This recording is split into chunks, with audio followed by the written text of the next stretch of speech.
So we're gonna do something a little different at the Deboss Garage. We made a video on a homemade fire truck on a GM frame and took it for a drive, and it was a lot of fun.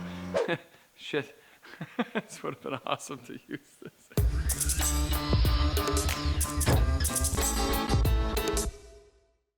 If you've got a project and you're proud of it, you want to show it off and grab a coffee in town and have me look at your truck or car and have me drive it. There's a lot of people asking to come to the shop, and I don't really have time, but I do have time to go to town and grab a coffee and turn on the camera at the same time. So we got this little Vantrue 1440 dash cam, and you've seen it used in a couple videos already. We're going to be using this in the upcoming videos. Good little unit. The camera angles are really good for inside and outside the truck. There's always a good reason to have one of these in your ride. We've had one of our subscribers send us a video of a trailer tire coming off. There is no doubt that the camera helped them in the situation by one, letting the authorities know that he was not at fault. Two, we can look at the rim of the car. If you slow it right down, you can tell that it is a 6-bolt rim, I believe. That'll show that that trailer was not overloaded. It was poor maintenance, whether the stud snapped because it was over torqued. All of that guesswork's taken out because of the dash cam. So we've been using this Vantrue 1440 Super HD dash cam.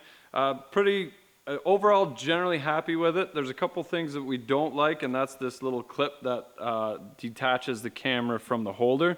It's got connections on it, so you can plug your USB into the, leave it on the windshield while taking the camera with you, but the little clip broke fairly quick. That aside, it records the front view in 1440, which is close to 2K. That's only if you're recording one angle out the front, and then that turns off the back camera. If you do want to record both out the front and the back, like you see we use in the video, then it's going to record in 1080p, which is probably more than fine for most people. So just take that for what it is. Super easy to navigate the menu, so that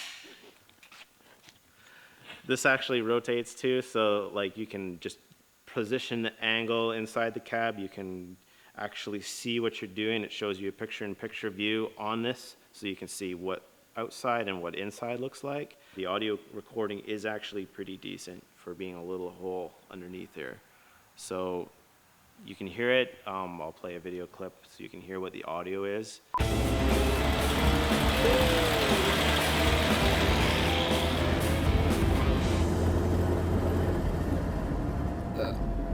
Stall out?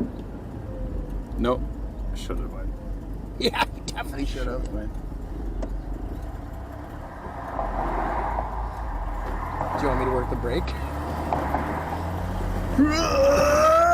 No, put it in the ditch!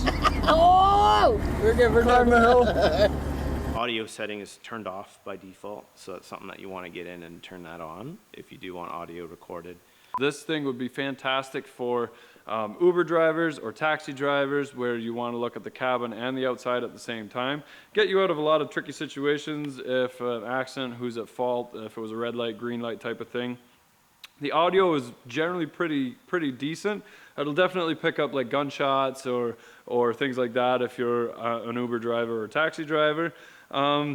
So the link is in the description to check these guys out. We'd rate it about 7 out of 10, I would say, just because the suction is very good. We're overall happy with the camera itself. Just this is kind of a big deal because it falls off a lot quicker than we would like it to. If you can't fix it with zip ties, you're just not using enough zip ties.